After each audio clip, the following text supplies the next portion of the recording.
3:07 Eastern Time. Dark outside. Heading to the airport. Gonna be back a couple minutes. Last time we seen Miami-Dade County for about a week. God willing, be back. Let's do this.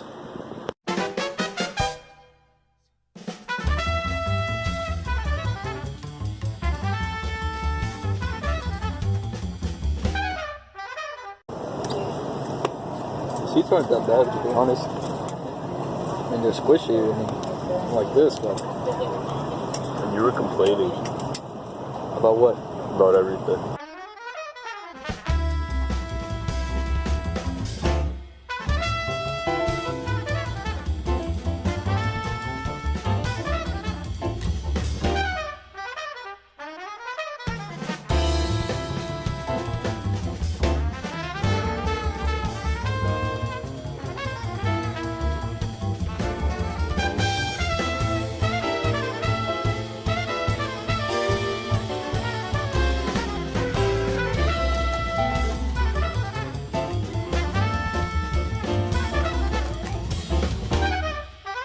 This is a super nice airport, I gotta say. Alright, Chick-fil-A, let's go.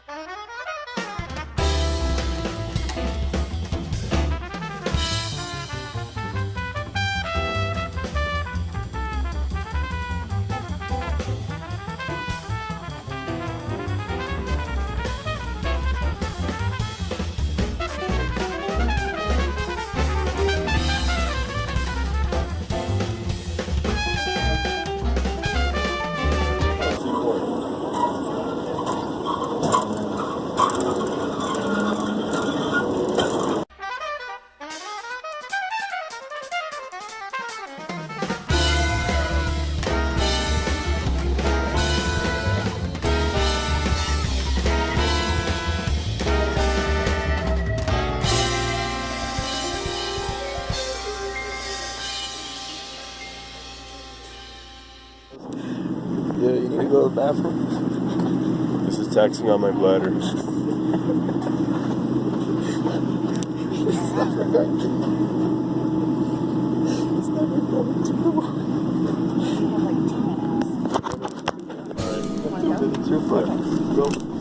After 36 hours of flying halfway across the world, bladder antics, and airplane food, we finally reached Haneda Airport right in Tokyo, Japan, the 5th busiest airport in the world and top rated. Still expanding in preparation for the 2020 Olympics with amenities such as an Edo period style mall, even a planetarium. Our interest, however, was the train that would get us to our actual hotel via the KQ line. Getting anywhere in Tokyo is simple and straightforward. Just go up to the machine, get an NFC card or ticket, insert some yen, and bingo bango.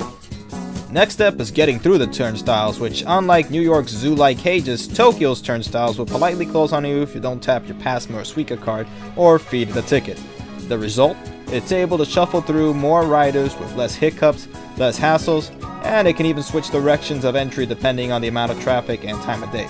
So easy, even a seizure-prone grandma wearing a pantsuit can do it.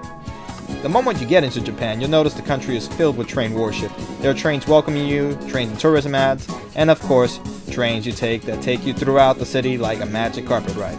Truly a place where the trains run on time.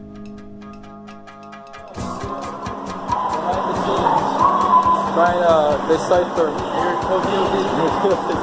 here in my garage. I got these beautiful trains. So we have deciphered these moon roads and we have no clue what we're doing. We're going to take the next train. Alright, yeah, it's the next train. Tokyo Disney Resort. We're not going to go to Disney. Alright, let's see. Boarding the KQ line, the train is clean and comfy, rising from the subterranean tunnels under the airport, and cruises through and above the neat concrete scapes of outer Tokyo. Everything is compacted into the largest, most populous city in the world, akin to something out of a Chinese cartoon. It's like one of my Japanese animes. The KQ line itself opened in 1901, with post-war service to the airport beginning in 1956, further expanding in 1998, with the airport line taking you from Haneda to the KQ Kamada station, which is clean and compact, a common repeating theme here on this adventure. The station being host to several restaurants, stores, and many more just steps away from the station, with apartments too, exemplifying the use of transit-oriented development. Being three dumb gaijin, we couldn't find the elevator right across, so we took... The first boss of Japan, the stairs. Okay, guys. Oh, I should not be filming with this. Of course, I had to be the one taking the most bags with camera equipment and being the trio's medic with 5,000 tons of toiletries. Thankfully, the pedestrian-focused streets were wide enough and clear to allow me to pass through and colorful enough to distract me from the pain of waning arms and shoulders. Thankfully, the Japanese knew in advance of the arrival of the High Speed Rail America Club and celebrated our coming arrival with a festival. How polite. We further careened with our luggage and tired faces through the busy parade streets, vibrant sidewalks, and clean alleys of Kamada. The streets are clean. There's barely any trash. Everything seems to work. Finally, after the end of a quarter-mile walk from Keikyu Kamada, we got to our hotel, the aptly named Grand Hotel Panics of Tokyo, which is a block away from Kamada Station and our portal to Japan. Inside, we have our first experience of many of Japan's claustrophobic elevators. Not meant to fit three Westerners. Oh man, we're all stuck. Hold on, I gotta get I got it. Oh man. Alright, so this elevator's not meant for grown American men. No, three grown American men cannot Pretty be here. sure we're above the weight limit right now. I don't know, because it's already open for us. Level 6. Not bad. We got 6 on me, see? Wait, where's the light? Here's the station. You go in, there's I guess there's a hotel in here and some shops as well. About the same size. Okay, so I know some of you are asking, is it as easy to get around the city as it was from the airport? And the answer is yes, with your Lord and Savior Suica card. That's it. You got the Suica card. You get this, and you're set. Achievement unlocked, item added to the inventory. Here we are, all here. Finally got Bakari swag. Everybody keeps talking about it. I'm gonna try it for the first time. And you can load your Suica card to get onto trains, get drinks from the 22nd century vending machines, even use it in stores and restaurants. How refreshing. Kanpai. Right?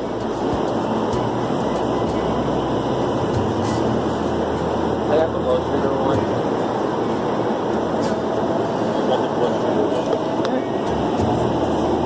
No cup. Wanna try it? Yeah. Try it. At this point, we were tired as hell, but we at least wanted to spend whatever possible of our remaining waking hours to explore one of Tokyo's most visited tourist destinations, Shibuya. So, riddled with Japanese sugar and caffeine, we boarded upon the Keihen Tohoku line towards our transfer toward the Yamanote line. The Yamanote line is Tokyo's busiest and most critical line, traveling around major parts of the city in a unique loop encompassing 29 stations. Like most other train operations around the city, it's operated by a private company, this one being the East Japan Railroad Company, or JR East. Of course, being a private company, it provides better amenities for its passengers, including platform doors, credible stations, and legendary on-time performance. How does one achieve on-time performance? From a professionally trained crew of train drivers operating trains with precision rivaling a Swiss watch. They openly communicate with operators, use a mixture of digital and analog controls, and in most cases they also happen to point to their next set of operations, as studies have shown it better orients workers. Finally, we arrived in Shibuya, Japan's tourist center of glitz, nightlife, fashion, and entertainment. With the massive amount of people here every day, landmarks including the Hachiko statue were near impossible to get a clear view of. The ward itself started as a castle town in the 11th century by various Mr. Shibuyas, until the country began to modernize itself. With the opening of the major Yamanote Line Shibuya Station in 1885, it has grown to be a Times Square-like center of travel, commerce, IT, and entertainment, and of course, the world's largest crossing. In this organized chaotic scramble, one really begins to see why the city is so far ahead. So far ahead they have Coca-Cola Plus, but just got to last year's Academy Award winner.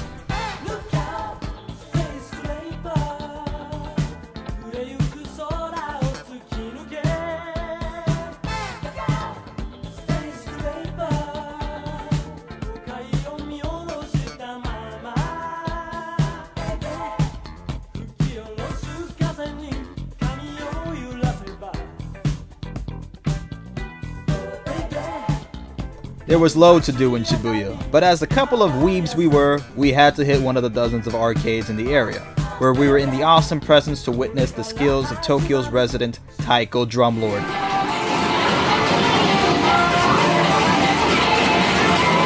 This guy's going ham on this.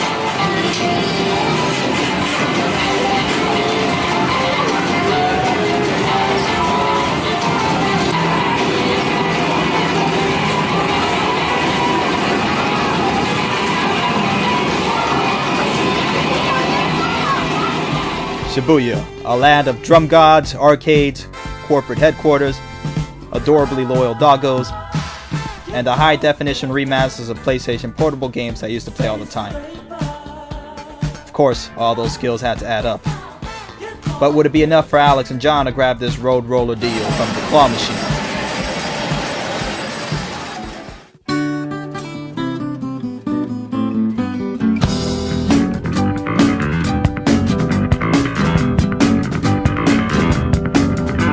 That was honestly the worst one yet. Yes, it was a fantastic start to our Nihon no adventure, but as the 30-plus waking hours began to weigh us down to Hades, we had to finally check back into the hotel to get some rest. And whether you're a blackout drunk salaryman or a large barge jet-lagged foreigners, you can always count on Tokyo's many train routes to get you where you need to go.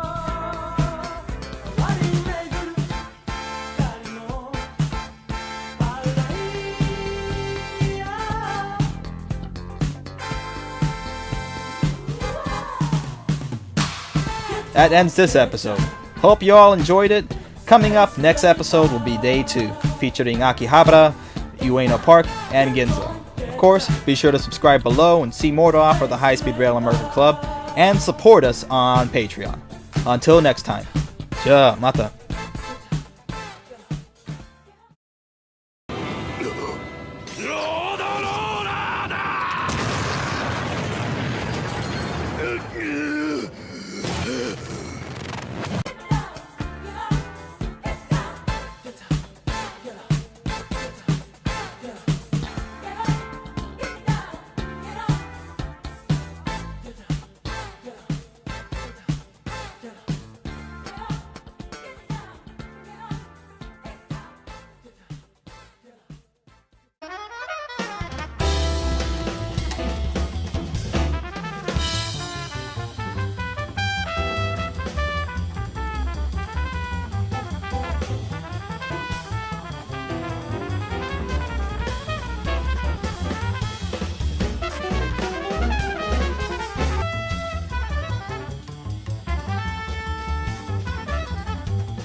Seats aren't that bad, to be honest. I mean, they're squishy, like this, but And you were complaining about what?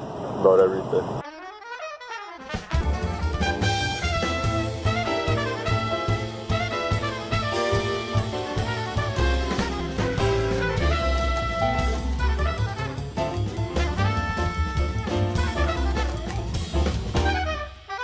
This is a super nice airport, I gotta say. Alright, Chick-fil-A, let's go. Now, 3:07 Eastern Time. Dark outside. Heading to the airport. Gonna be back a couple minutes. Last time I was in Miami-Dade County for about a week. God willing, be back. Let's do this.